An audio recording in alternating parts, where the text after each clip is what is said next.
আমার সকাল সকাল রান্না বসে গেল। দেখো ভাত বসেছে আর এখানে হচ্ছে ভাজা হচ্ছে বরবটি আর আলু। আজকে তাড়াতাড়ি রান্না করছি, এই কারণেই আমাকে যেতে হবে ভোট দিতে, তাই সকাল সকাল রান্না চাপিয়ে দিচ্ছি। বাড়িতে মেয়েরা থাকবে আর রান্না হবে দেখো সাজনা ডাঁটা দিয়ে আলু দিয়ে মাছের ঝোল, মশলা রেডি। আর এই দেখো মাছ হচ্ছে ফ্রিজে রাখা ছিল তাই বরফ হয়ে আছে, জল দিয়ে রেখেছি। এটা হবে আর এটা হবে, এই হবে আজকে রান্না। আজকে সেরকম কিছু রান্না করবো না, কারণ ভোট দিতে গেলে কিন্তু প্রচুর লাইন দিতে হয়, সেই কারণেই। আর আমার ভোটটা অনেকটা দূরে, বাড়ির পাশে নয়, এই জন্য আমার একটু অনেকটা সময় লাগবে। তো চলো আমি রান্না করছি। আমার ভাজাটা হয়ে গেল, ভাজাও হয়ে গেল, এদিকে আমার ভাতটাও হয়ে গেছে, দেখো ভাতও রেডি। তো ভাজাটা আমি আগে নামিয়ে নিই, তারপরে আমাকে ভাজতে হবে মাছ।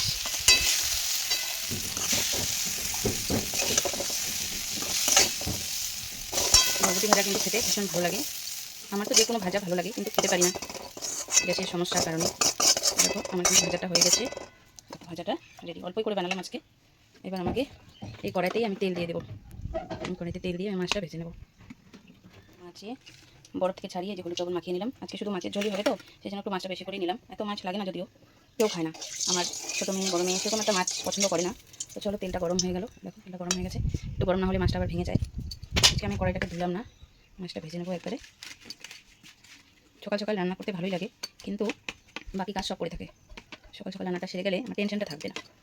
তো দেখো তেলটা দিয়ে পুরো ধোয়া বেরোচ্ছে, দেখা যাচ্ছে কিনা এই দেখো। মাছটা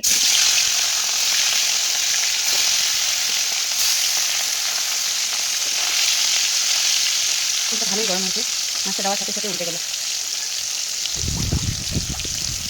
আর সাজনাটা দিয়ে করলাম, আমি খাবো না, আমার ভালো লাগে না মাছের ঝোলে সাজনা, অনেকে পছন্দ করে, তো তাই আমি অল্প দিয়ে দিলাম। আমার মেয়েরাও খাবে না। তাহলে মাছটা হয়ে গেলে ফটাফট ঝোলটা বানিয়ে নেবো। দেখো তেলটা এত সুন্দর গরম হয়েছে, অনেকে জানে না, অনেকে আছে মাছ ভাজতে গিয়ে তেলটা গরম না হতে দিয়ে দেয়, মাছটা নষ্ট হয়ে যায়। তো আমি আগে জানতাম না, তারপর অনেক মাছ নষ্ট করেছি, অনেক ফেলেছি, তারপরে এখন শিখে গেছি। আমাকে তো শেখানোর কেউ ছিল না, আমি তো একা একাই রান্না করতাম, সেই জন্য যেরকম পারতাম সেরকমই করতাম। তো 4টা দিয়ে দিলাম, আর দেখো 4টা 8 পিস মাছ 2 বেলার করলাম। তো মাছটা ভেজে নিলাম। মাছ ভাজা হয়ে গেল, দেখো 4 পিস হয়ে গেছে, আর 4 পিসও হয়ে গেল। একটু লাল লাল করেই ভাজছি, কারণ এগুলো ফ্রিজে ছিল, ফ্রিজের মাছ একটু কড়া করেই ভাজতে হয়। যাই হোক আমার মাছটা ভাজা হয়ে গেল, এখানে নামানো খুব কষ্ট, মাছ নামানো খুব কষ্ট। যখন ভাজাটা ব্যবহার করি দেখো,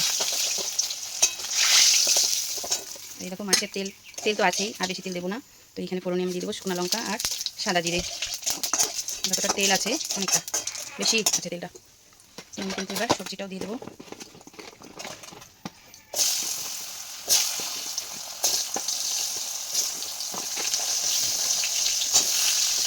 আগে আলুগুলোকে একটু ভেজে নিই, তারপরে আমি এই যে সাজনা ডাঁটাটা দিয়ে দেবো, অল্পই ডাঁটা। তো আলুটাকে একটু লাল করে ভেজে নিলে, আলুটা আমার ভাজা ভাজা হয়ে গেছে, আলুটা ভাজা ভাজা হয়ে গেছে, একটু খুব ভাজবো না, অল্পই ভাজা ভাজা করি। এবার আমি সাজনা ডাঁটাগুলো দিয়ে দিই।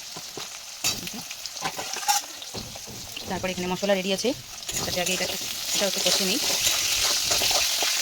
আমি একবার এখানে দিয়ে দেবো লবণ, দেখো আন্দাজ মতন দিয়ে দেবো, পরে লাগতেও পারে আবার নাও লাগতে পারে, লাগলে দিয়ে নেবো, না লাগলে তো নেই। ঠিক হলো, লবণটা একবারে এখানে দিয়ে নিই। একবারে মশলা দিয়ে নিলে বেশি হলুদ দেওয়া যায় না, কারণ হলুদগুলো না খুবই ভালো, খাওয়ার পরে হাতে রং হয়ে থাকে। দেখো আমি কিন্তু এটা আজকে সাজনা ডাঁটা দিয়ে মাছের ঝোল, এই হলো আজকে লাঞ্চের মেনু।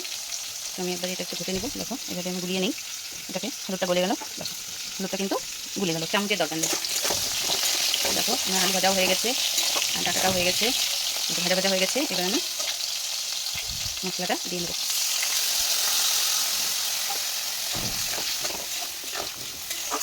মশলাটা ভাজতে থাকি, মশলা ভাজা কমপ্লিট। আজকে একটু তেলটা বেশি বেশি মনে হচ্ছে আমার, কারণ এতটা তেল খাই না, তো মাছের ঝোলে একটু তেলটা বেশি বেশি করছে। আর যেহেতু ওই পাশে সাপোর্ট নেই, দেখো কড়াইটা অনেক রিক্সিতে রান্না করি, দেখো দেখো কড়াইটা রান্না করলেই দোলে, দেখো দুলছে।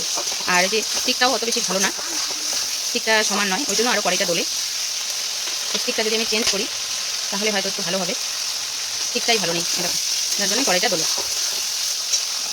আমি একটু চেঞ্জ করি, এবার আমি কিন্তু চেঞ্জ করে নিলাম। এবার আমি নাড়তে পারছি, যেহেতু উনুনের যে স্টিকটা রয়েছে গ্যাসের, ওই স্টিকটা একটু মানে উঁচু নিচু ছিল, সেই কারণে একটু নাড়তে আরও অসুবিধা হচ্ছিলো, ভয়ে ভয়ে নাড়ছিলাম। এখন তো মোটামুটি ঠিক আছে।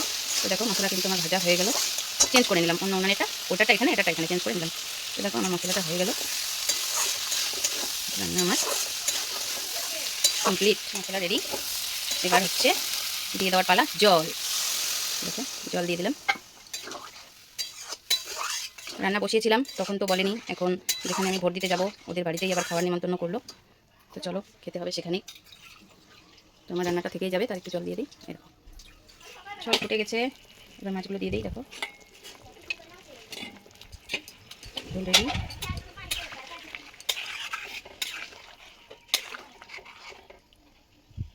রোদ্রু আসছে জানলা দিয়ে, তাই বোঝা যাচ্ছে না সেরকমভাবে কালারটা। তো দেখো ঝোলের কালারটা কিন্তু খুব সুন্দর, তেলটা একটু বেশি হয়ে গেছে। আর 2 পিস মাছ দেখো আমার মেয়েদের জন্য ভাজা, এই হলো রেখে দিলাম। আর বাদ বাকি 6 পিস মাছের ঝোল, 2 পিস ভাজা। দেখো আমার মাছের ঝোল হয়ে গেল, রান্না কমপ্লিট। তো চলো এবার গ্যাসটা বন্ধ করা যাক। মাছের ঝোল কিন্তু রেডি, একটু ঝোলঝোলই করলাম যেহেতু একটাই সবজি। ব্যাস রান্না আমার কমপ্লিট। রোদ্রু ছিল দেখে কালারটা বোঝা যাচ্ছিল না, এখন দেখো মাছের ঝোলটা কেমন হয়েছে, দারুণ দারুণ। কালারটা কিন্তু দারুণ হয়েছে, খেতেও নিশ্চয়ই ভালোই হবে। তো চলো তোমরা কে কী রান্না করছো অবশ্যই জানিও। টাটা।